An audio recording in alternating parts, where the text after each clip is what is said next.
जय जिनेंद्र। आज की कहानी है सहयोग। 26 साल की नौकरी के बाद सुरेश बाबू इसी महीने रिटायर होने वाले थे। वे एक प्राइवेट कंपनी में चपरासी के पद पर कार्यरत थे। एक तरफ जहां सुरेश जी को इस बात का सुकून था कि चलो अब तो खड़ूस, बदतमीज और क्रूर बॉस से छुटकारा मिलेगा, वहीं दूसरी ओर इस बात की चिंता भी सता रही थी कि रिटायरमेंट के बाद अब उनका समय कैसे बीतेगा और उन पर जो ज़बरदस्त आर्थिक जिम्मेदारियां हैं उनका निर्वहन वे कैसे करेंगे। दरअसल सुरेश बाबू को एकमात्र लड़की थी जिसकी पढ़ाई और ब्याह की चिंता उन्हें खाए जा रही थी। रिटायरमेंट के बाद इस महंगाई में घर के खर्चे के साथ साथ बेटी की शादी उनके लिए एक बड़ी चुनौती से कम नहीं थी।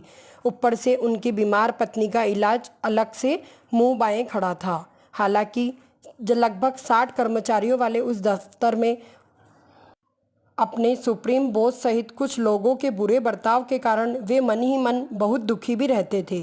फिर भी जब महीने की 1 तारीख को उनके हाथ में उनकी तनख्वाह आ जाती थी तब उनका सारा दुख दर्द फुर्र हो जाता था। सुरेश बाबू खुद भी शारीरिक रूप से दुरुस्त नहीं थे, उनकी याददाश्त तो कुछ कमज़ोर ही थी।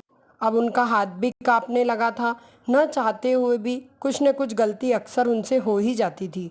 वे कभी दफ्तर की सफाई करना भूल जाते तो कभी चाय में चीनी डालना, कभी कभार तो गंदे गिलास में किसी कर्मचारी को पानी भी पिला देते थे, जिसके लिए उन्हें कुछ न कुछ भला बुरा सुनना पड़ता था। फिर भी सब कुछ चलते जा रहा था। आखिरकार वो दिन आज आ ही गया था जिस दिन सुरेश बाबू का दफ्तर में आखिरी दिन था। सुरेश जी वक्त से कुछ पहले ही दफ्तर पहुंचकर अपने नियमित कार्य में जुट गए। सब कुछ रोज की तरह ही रहा, बस आज दफ्तर में खामोशी कुछ ज़्यादा थी। शाम में जब दफ्तर से घर जाने का वक्त हुआ तो सुरेश बाबू ने टूटे मन से सोचा कि अंतिम बार खड़ूस बॉस के केबिन में जाकर उससे मिल लिया जाए, लेकिन उन्हें बताया गया कि अन्य कर्मचारियों के साथ बॉस एक ज़रूरी मीटिंग कर रहे हैं। फिलहाल उन्हें कुछ देर इंतज़ार करना होगा। 2 घंटे के इंतज़ार के बाद जब मीटिंग खत्म नहीं हुई तो सुरेश बाबू मन ही मन चिढ़ गए और बॉस को कोसने लगे। साला क्या अहंकारी आदमी है, सिर्फ 1 मिनट के लिए मुझे बुलाकर मिल लेता, अकड़ू साला। अंत में मायूस होकर सुरेश बाबू ने बिना बॉस से मिले ही अपने घर लौटने का मन बना लिया। ठीक तभी किसी ने आवाज़ दी, साहब तुम्हें बुला रहे हैं।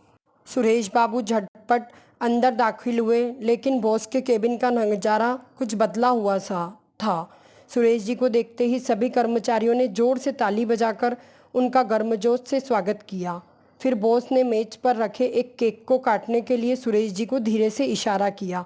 पार्टी समाप्ति के बाद अब बॉस ने बोलना शुरू किया, सुरेश, हम सब ने आज मिलकर सामूहिक रूप से ये फैसला किया है कि तुम्हें फिलहाल नौकरी से कार्य मुक्त न किया जाए और तुम्हारी सेवाएं पहले की तरह ही बहाल रखी जाए, क्योंकि हमें एक ईमानदार, जिम्मेदार और वफादार व्यक्ति की सख्त आवश्यकता है।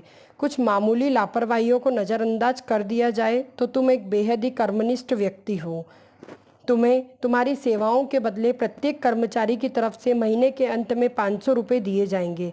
हालांकि ये हमारे ऑफिस के नियम के खिलाफ है, फिर भी तुम्हारी आर्थिक ज़रूरतों को देखते हुए तुम्हारे लिए हमें ऐसा करना पड़ रहा है। लेकिन ध्यान रहे, तुम्हारी गलतियों के लिए तुम्हें मिलने वाली डांट में कोई रियासत नहीं मिलेगी। बॉस ने अपनी बातों को बीच में रोकते हुए रुपयों का एक बंडल सुरेश बाबू के हाथ में थमाया और फिर बोलना शुरू किया, आज ही ये 5 लाख रुपए हम सब ने मिलकर तुम्हारे लिए जमा किए हैं ताकि तुम अपनी बेटी की शादी धूमधाम से कर सको। बॉस ने जैसे ही अपनी वाणी को विराम दिया, तालियों की गड़गड़ाहट गूंज उठी।